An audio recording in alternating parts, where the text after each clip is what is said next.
And as the last movement of Brahms Symphony No. 1 fades away, it's time for listeners' letters.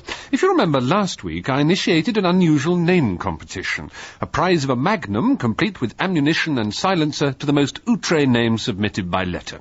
And what a selection we have. Here's a postcard from a listener in Castle Douglas, who writes, Dear Stephen, my aunt has a most unusual name. She was christened Jenny Split, which was odd enough, but for 40 years her married name has been Moist.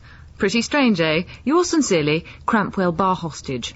And what about this one? Dear Stephen, I once met a man called Dintley Titmeaning. His children were called Gengulphus and Pantygrace. You can imagine how I laughed. Yours, etc., Frillidy Waste Splendour, Mrs. A card here from a listener in Lincolnshire.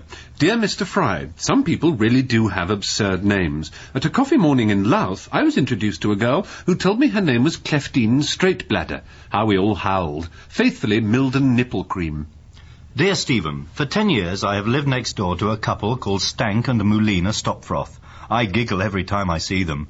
Best wishes, Suckmaster Bursting Foam. Well, there's no doubt, is there, that we British have a great sense of humour and that we like nothing better than to laugh at other people. It's a great gift to be able to see the absurdity in others. The splendid magnum, however, goes to this man from Bridlington, who writes, I live next door to someone called John Smith. Pretty weird, eh? I feel like setting fire to his house sometimes. Yours, Peter Smith.